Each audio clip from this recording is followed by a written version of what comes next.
ዛሬ የምንገኘው በቴምር ሪል ስቴት አሳንቴ ሳይት ነው። አሳንቴ ሳይት 10 ፎቆች አሉት። እኔ ኢንጂነር ብርሃኑ እያሱ እባላለሁኝ። በሱፐር ስትራክቸር ዲፓርትመንት ኮኦርዲኔተር ነኝ። የእናንተ ጥያቄዎች ለመመለስ ዝግጁ ነኝ።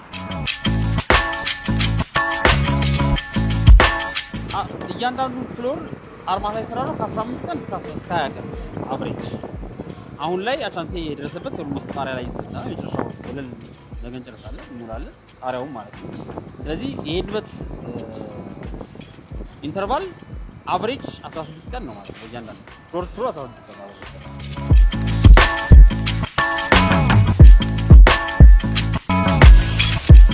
መጀመሪያ ለእንደዚህ ኤክስፖዠር ላይ ያየነው ቴምር ላይ ነው። መጀመሪያ በሶስት ምዕራፍ ከፍሎ ስትራክቸር፣ ሱፐር ስትራክቸር እና ፊኒሺንግ በዲፓርትመንት ከፍሎ በዳይሬክተር መድቦ ያየነው ቴምር ላይ ነው።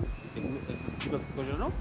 ፕላስ ለስራው ማፋጠን ደግሞ ሁሉም ኃላፊነቱ የተመጠነ ይሆናል ማለት ነው። ይሄ ከላይ እስከ ታች ለምሳሌ ከቁፋሮ ጀምሮ እስከ ፊኒሺንግ ድረስ የሚሰራው አንድ ሰው ሲሆንና በየደረጃው ደግሞ የተለያየ ዳይሬክተር የተለያየ ሰው ሲኖርለት ስራው የሚፋጠነ ነው የሚሆነውና በዛ ልክ ሰው ኃላፊነቱን አውቆ ስራውን አውቆ በትክክል ይሰራና በፍጥነት እንዲያዘጋጅ አድርጎታል።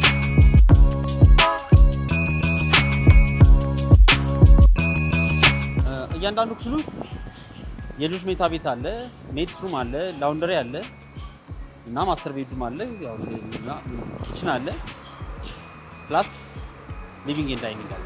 ስለዚህ የተሟላ ነው ሁሉንም እንትኖች አሁን ማለት ነው።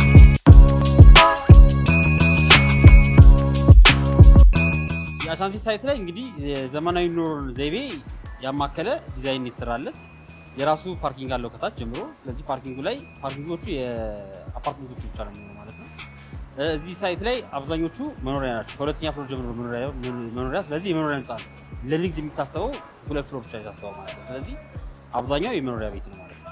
ይህም ባማከለ ስለዚህ የሚሰሩትን ኢንፍራስትራክቸሮችን የኤሌክትሪኩንም የሳኒተሩም ቤዚካሊ እነዚህ የያዙ ናቸውና ምናልባት አሁን ደግሞ ዘመናዊ ወደ ኤሌክትሪክ ቻርጀር የሚተሻገር ስለሆነ የሚቀጥለው ቤዝመንት ላይ የራሱ የሆነ ኤሌክትሪክ ቻርጀር ሊኖር ይችላል ማለት ነው። ከዲዛይን አሳንቴ በጉራጌኛ የኛ ማለት ነው እና ፊሊንጉ ምንድነው? እያንዳንዱ ቤት ገዢ ቤቱ የኔ ነው ብሎ አንድ በቃ የራሱ ቤት እንደሆነ ፊል እንዲያደርግ የተሰየመ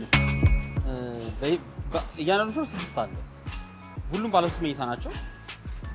ጥሩ ቪው አላቸው እንደምታያቸው። በግራም በፊት ለፊትም ያሉት በኋላም ያሉት ቆንጆ ቪው ነው ያላቸው ማለት ፍሎሮቹ 6 መሆናቸው 3 በፊት ለፊት 3 በኋላ ነው የሚሆኑት።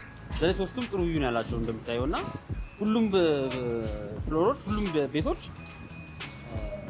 ባለ 3 መኝታ ናቸውና ያሟሉ ናቸው። ለምሳሌ መኝታ ቤቱ፣ ኪችን፣ ላውንደሪ፣ ሜድስ ሩም ያለው አለ፣ የልጆች መኝታ ቤት አለው እና የተሟላ ነው ሁሉ ነገር።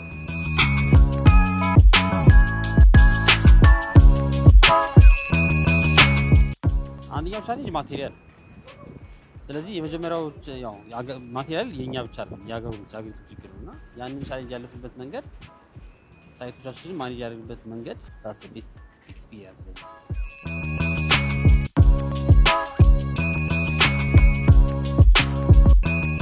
በአያት አካባቢ ላይ ወደ 7 ሳይቶች አሉ። አንዱ የተረከበው ሰው ይሄኛው ከፊት ለፊታችሁ ያለው ነው። ሁለተኛው መጀመሪያው ቆመን በታች አንቴ ነው። በጎኑ ላይ ጁ አለ። ቀጥሎ ፊልሰም አለ። ቀጥሎ አደባባይ ላይ ቱ ሴንተር አለ። ፈረስ ቤት አለ። አያት 49 አለ። እነዚህ ሁሉ እንግዲህ እንደ ፋሚሊ ትልቅ እንትኖች ናቸው ማለት ነው።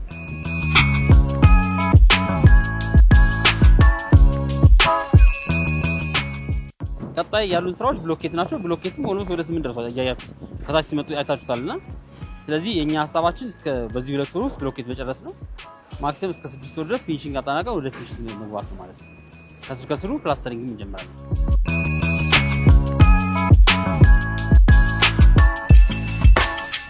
ሁሉንም ከታች ከታች ከቀን ሰራተኞቻችን አንስተን እስከ ላይ ዲፓርትመንት እስከ ማኔጅመንት ድረስ ያሉት በሙሉ ቤስት ቲም ነው ያለው። ስለዚህ ማለት እኛ ብቻችን የምንሰራው ምንም ስራ የለም። ታች ያሉት ቀን ሰራተኞቻችን ጨምሮ ሰብ ኮንትራክታችንን ጨምሮ ሳይት ላይ የምንቀጥራቸው ሰራተኞች ጨምሮ እነዚህ ሁሉ የራሳቸው የሆነ በጎ አስተዋጽኦ አለ ለዚህ ለመድረስና በጥቅሉ እንደ ቴምር ሁሉ እናመሰግናለን።